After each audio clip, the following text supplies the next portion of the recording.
Hi there, good morning. This is Nereida La Sirena with Celestial Soul Wellness, and thank you for watching.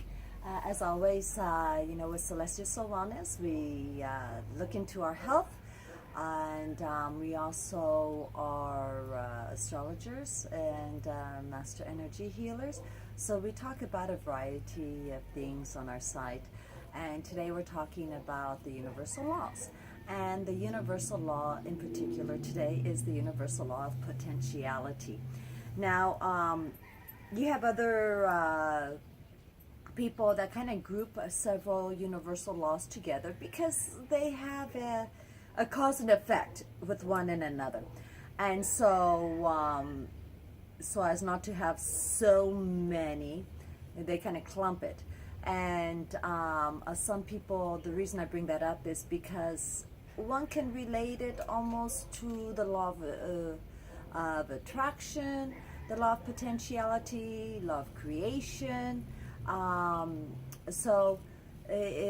Frequency, also the law of frequency. So it really depends. Some of them, of these laws, can sound slightly, I think I already said that, redundant. The irony, being redundant about being redundant. Okay, anyway, here talking about the law of potentiality. The law of potentiality is remembering we are always one with the universe. We are of the universe. Our consciousness, okay, itself, we created ourselves just by the consciousness and that energy, and that our life, everybody's reality is created by their consciousness.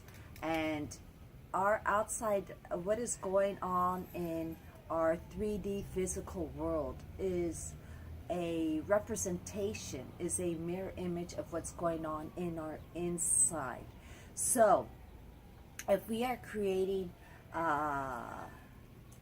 I just thought of something with me that I never thought about. Okay, so if we are creating situations where we claim that we are the victim, or that we are, things are happening to us, which makes us the victim, or that there are energetic vampires or people, walking all over us, again, that's playing the victim. It is what we are creating, okay? One of the important things of the law, universal laws is we are in total responsibility for what we are doing.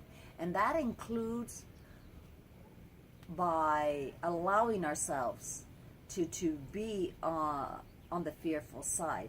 So when we take control of our lives and realize that we are one, and being one also means of love, okay, that the number one love really is not trying to find that soulmate. After all, you are your own soulmate, really. Is acknowledging and enjoying the love of the universe and of Mother Nature, okay, Madame Pele, Mother Gaia, and really, really taking that moment, being within that moment at all times. If you are thinking about the past, you are creating depression in you because you are focusing on not creating, but on what you don't have anymore. Okay? So naturally, it's going to be something of the negative. You're creating within yourself. If you're focusing only on the future, you're creating anxiety because there's uncertainty. You're not knowing. So you have to be within the moment, taking the positive of the past, okay? Knowing that it constantly needs to be adjusted because we have to evolve. And we are constantly creating our reality of this world. Okay, and we're doing that, and that anything is possible. It's unlimited.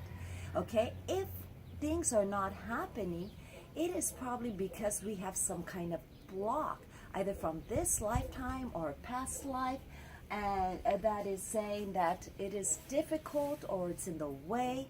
Okay, if we did acquire whatever it is, a lot of times too, people think potentiality is of acquiring material items, because people feel that if they only had this car, then that means they're awesome. Really, what that car is representing is the end of the journey, okay? All that hard work and saving money, all right? But people forget that, and so they confuse the issue.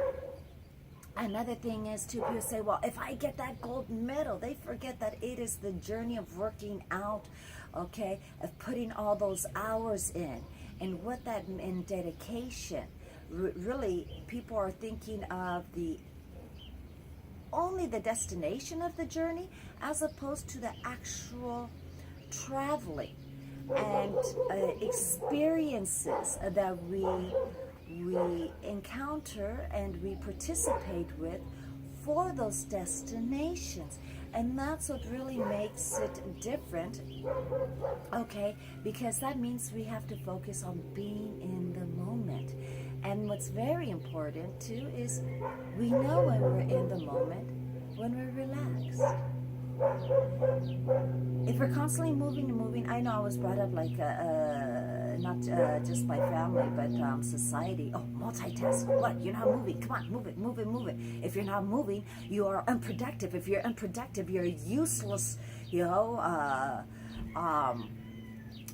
from you have no purpose. You don't contribute, and this and that.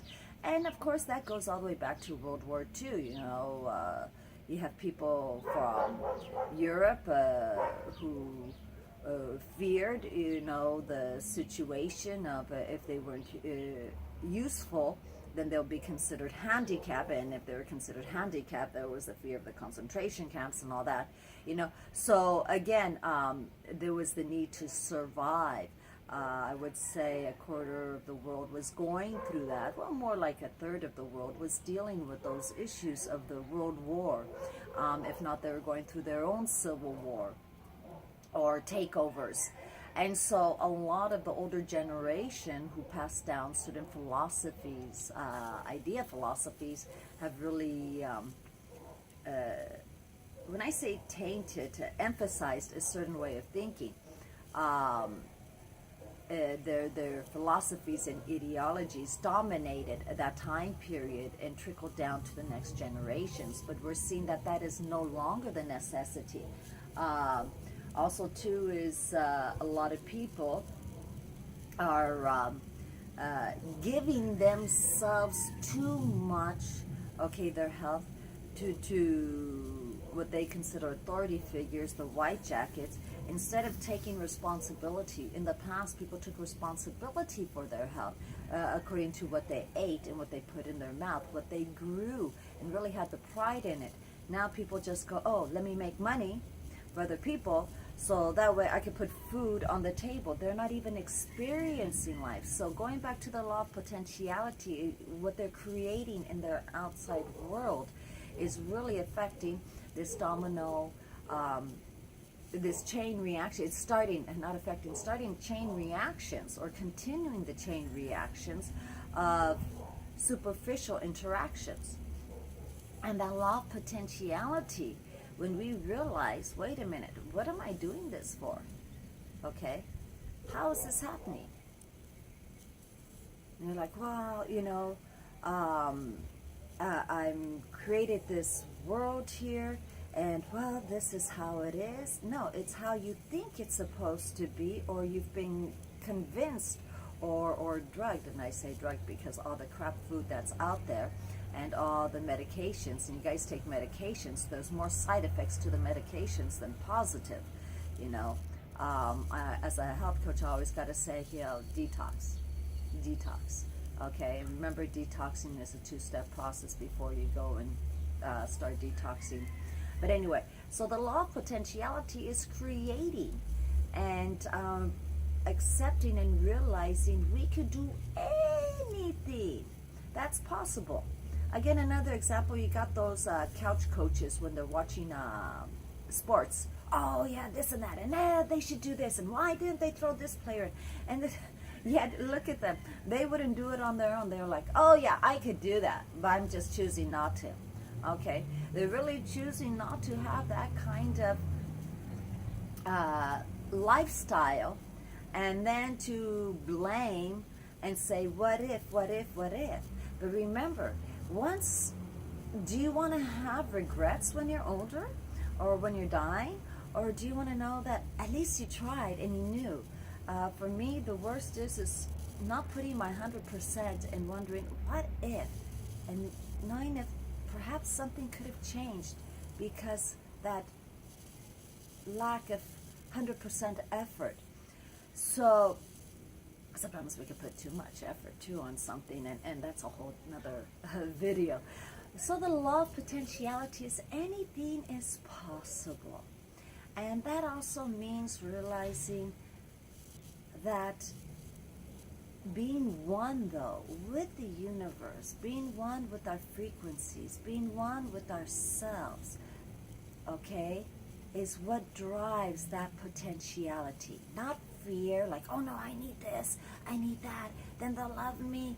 Okay, because remember, our ego is the one that's going to try and protect us, okay, from any, what our inner child considers negative feelings, okay, anything that creates anxiety within us.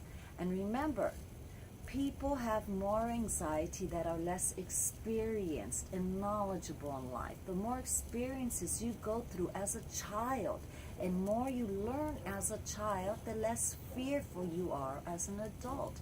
If you learn to be independent already.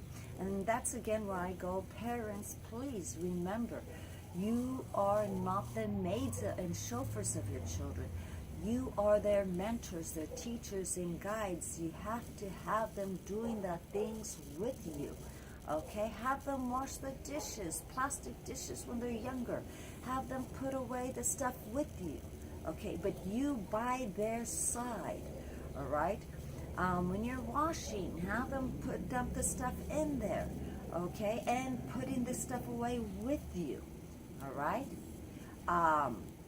They need to be moving around. And so once we're doing that, then we realize too that we are creating appreciation and approval. So in being one with the universe, we realize that one, we control how people love us. We control which love or what types of love languages we are willing to receive. Are we willing to receive all of them, knowing that they're all good? Or are we going to be picky? Okay, I know I used to be very, very picky. And there's times, look at me, I'm scratching right here. Huh?